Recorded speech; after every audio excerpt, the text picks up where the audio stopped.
Welcome to Go Fund Yourself. Watch up-and-coming entrepreneurs step into the spotlight to pitch their businesses to you. This is interactive TV. Like what you see? Scan the on-screen QR code with your mobile device and invest in these businesses in real time. All right, here we go. Let's go. Another round.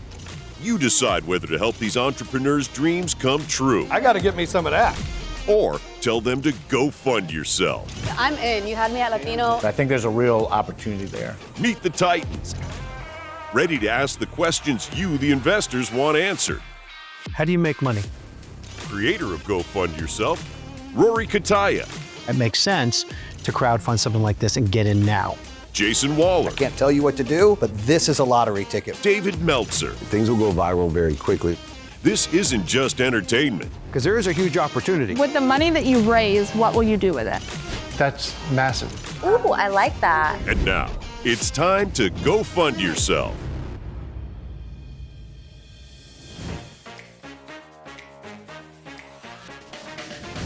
Joining the panel today are brand strategist, marketing maverick, and CEO of Loop Agency, Alisa Jacobs, and Karina Cohen, actress, influencer, and former model.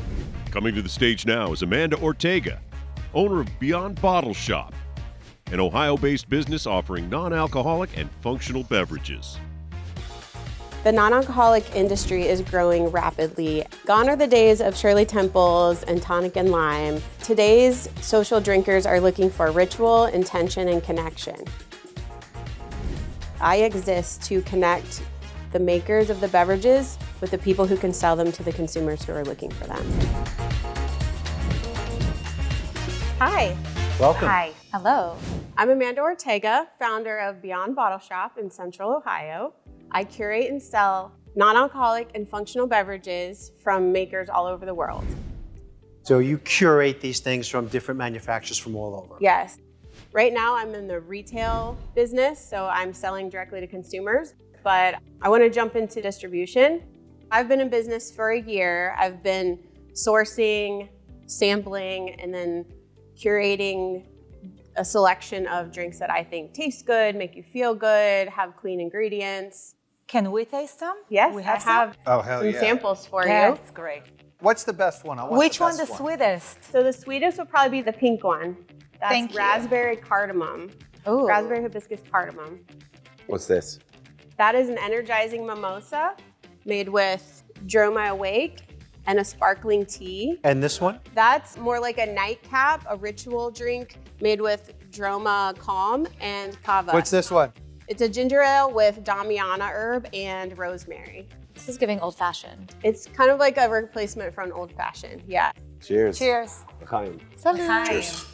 So a functional beverage is something that's gonna have a function in your body, whether it's from herbs, mushrooms. Functional mushrooms are all a rage right now. Mushroom coffee, I sell that sort of thing also. We know that. Adaptogens. Adaptogens, ashwagandha, riodolo, herbs like that. Did you ever thought about having a line for pregnant women?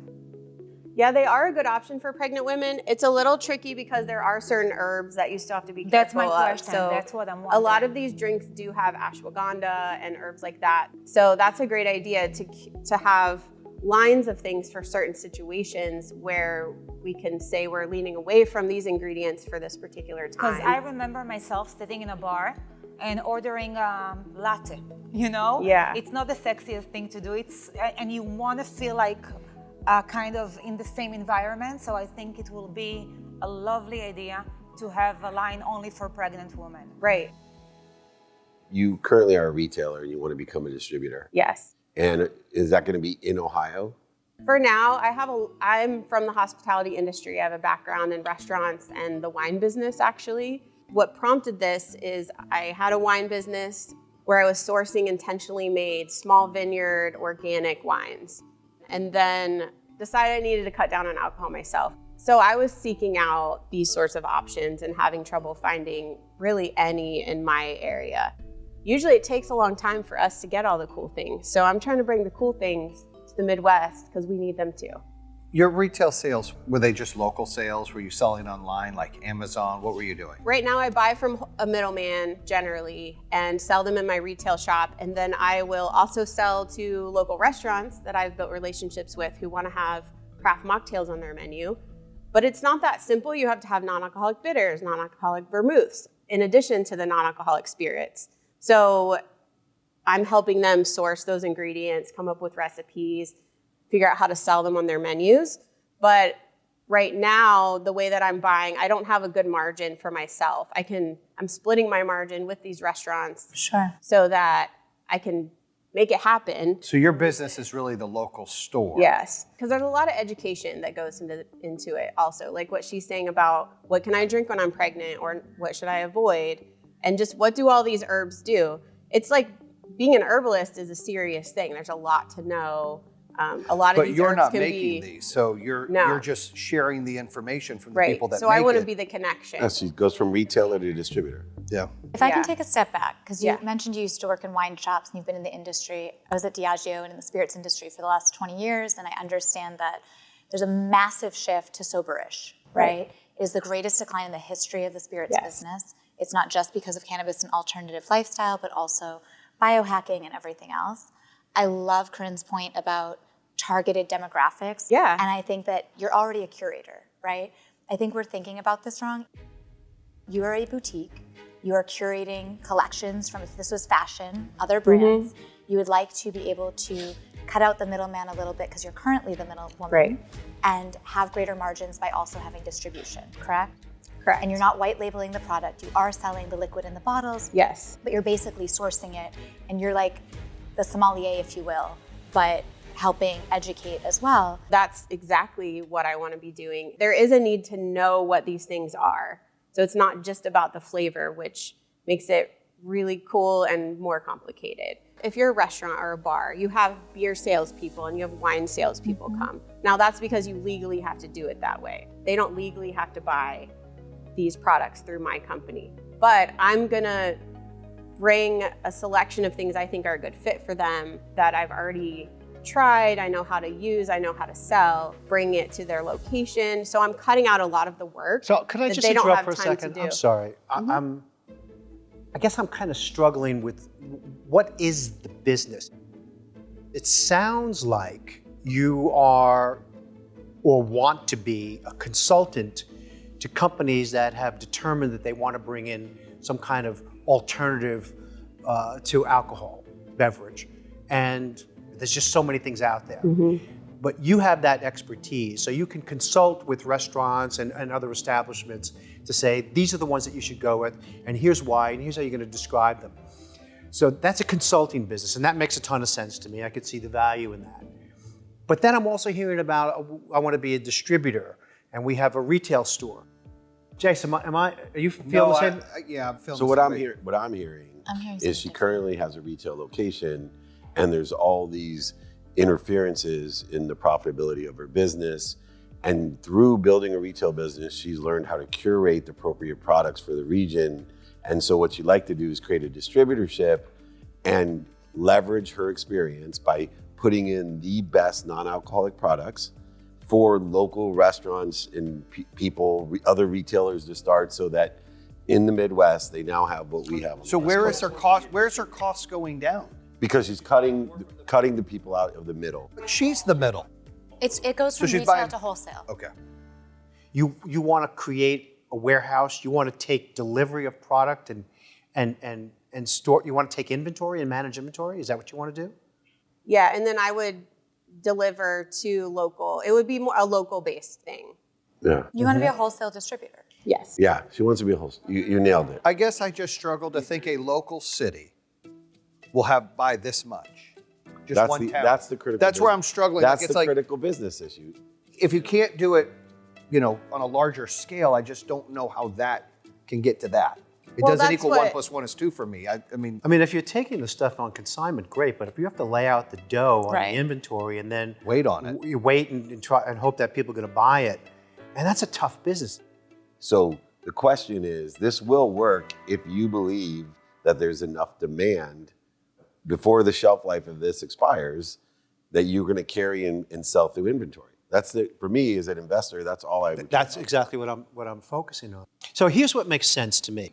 I think every establishment out there, restaurants, and anyone that bars, whatever, I don't think there's any real expertise out there to determine what non-alcoholic beverages to buy. They just don't. Nobody knows, right? That's where you come in. I agree. So if you started a consulting business, now you're going to say you should use this one, and this one. Oh, okay, great.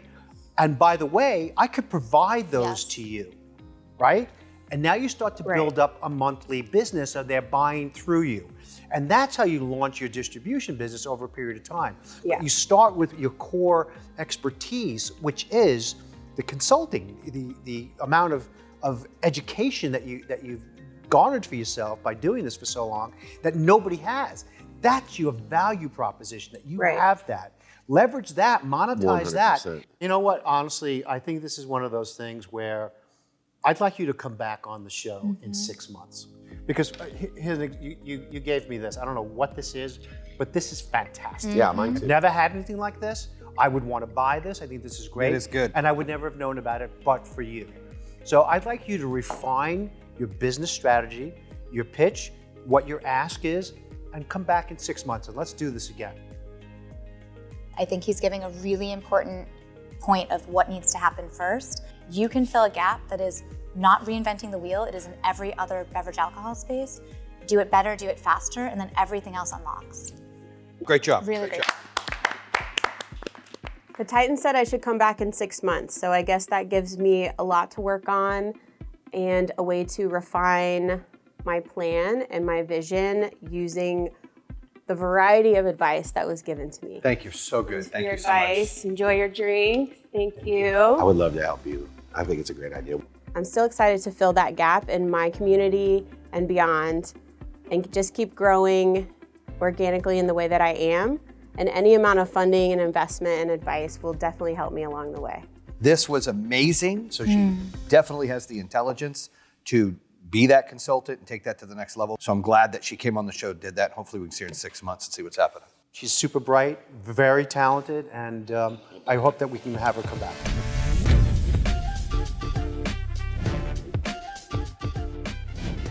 I think Beyond Bottleshop is a really great idea for those that don't drink and would like to share a great time. I think that would be great, yeah. Usually when you go to like bars or restaurants, mainly the first thing you see is the alcoholic beverages.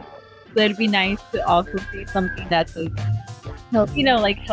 Don't forget to scan the QR code. Don't forget, go fund yourself. Go fund yourself.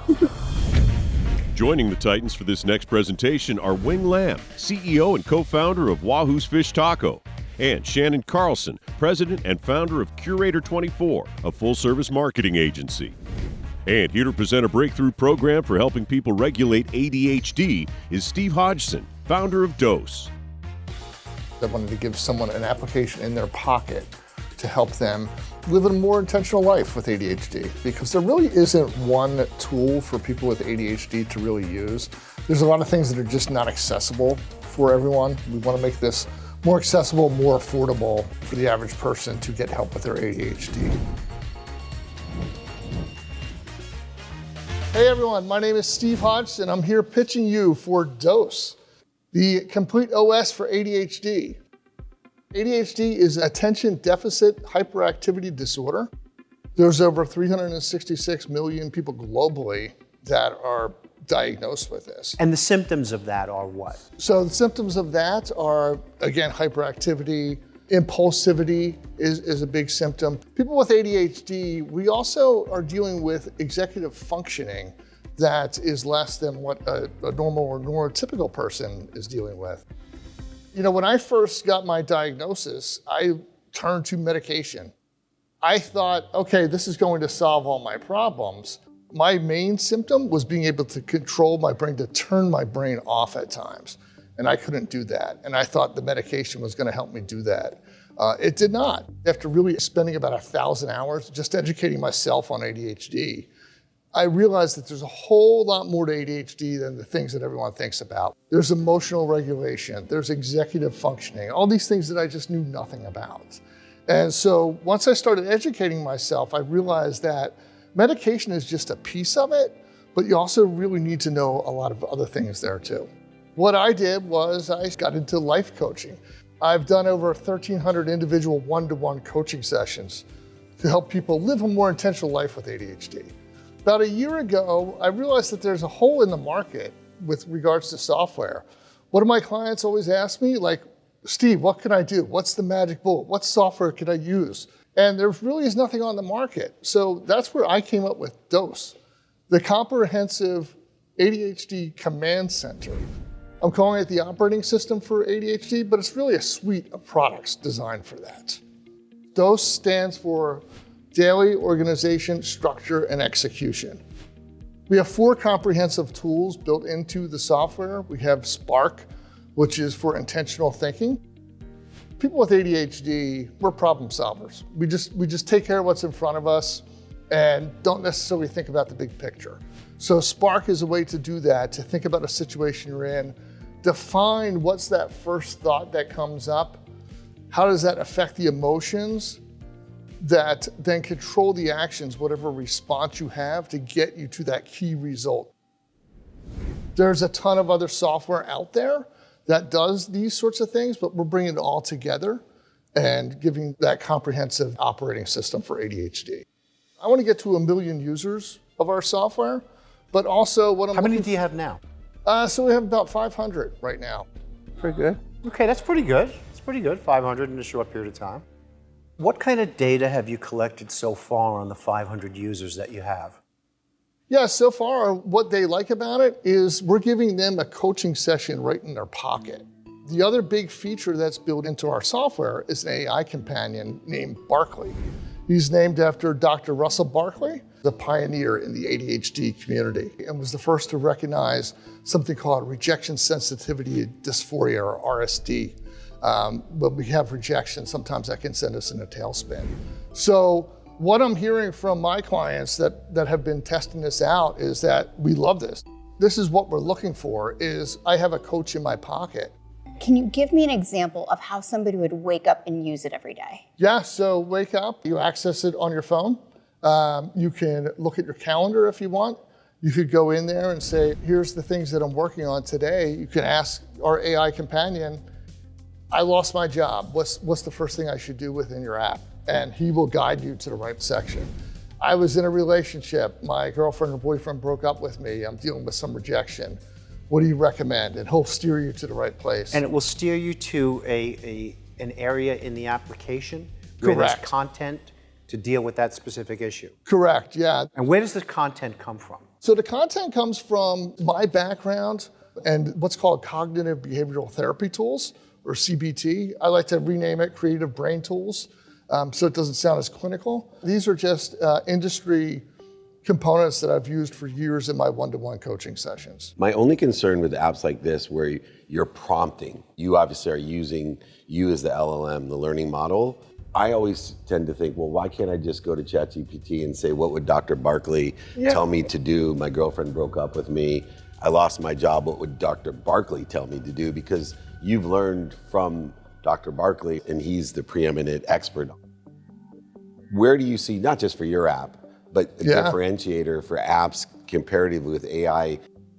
What about the accountability? Like, how is it being Liability monitored? and accountability, yeah. I mean, because when you go to a therapist, you come back, once a week, once whatever, right? So they can see the progress. So how is this being monitored? Yeah, great questions, great questions. Let me start over here first. So we're testing your ADHD, so. Great, thank you guys, thank you. The first part is, you're right.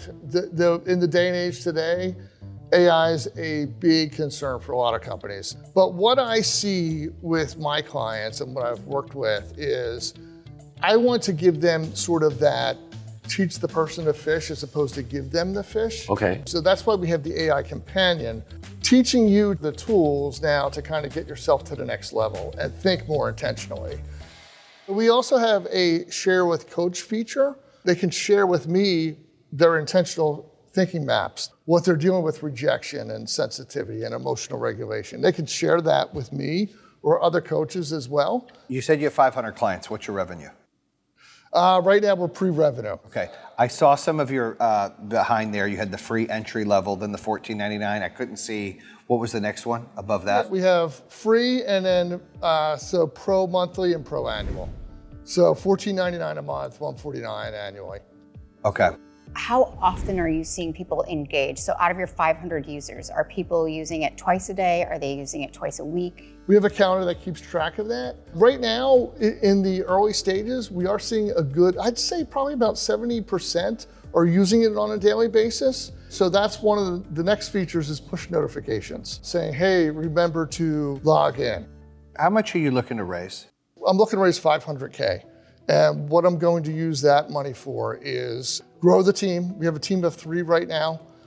Myself, we have someone in marketing, like a user experience person, and then a software engineer. I want to grow that team because I want to get to 1 million users. That's my goal.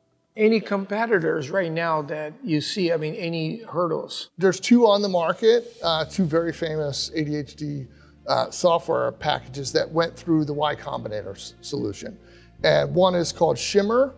Right now they sell for $249 a month. So it's a month? $249 correct. a month. Wow. Yeah, and what you get with that is a coach assigned to you. We're letting you have the coach in your pocket with our AI built in as well. Good job, man. All right. There's 15.5 million people with ADHD in the United States just alone. This is an untapped market. This is a market that needs help. Thank you so much. Thank you.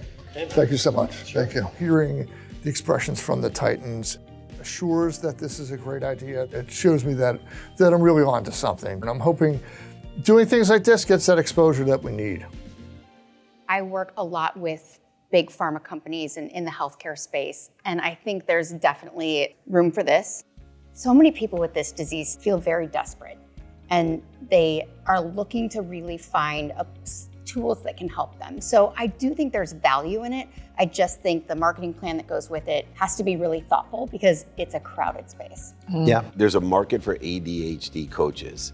And this is a less expensive way that still gives you access to the actual live coaches, but have a AI component to cover the majority of the time and the cost when you have to get to this other area.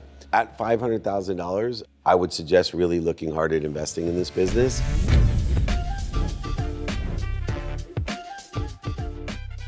I think Ghost is a really good idea. And as someone who suffers from ADHD, I think the app would really help me. And I think this app would really benefit a lot of people. That's really cool. I love that. For people who need help organizing their chaotic brains, I see that it would help a lot of people, definitely. Don't forget to scan the QR code. Don't forget to scan the QR code. Keep tuning in to Go Fund Yourself. Go fund yourself.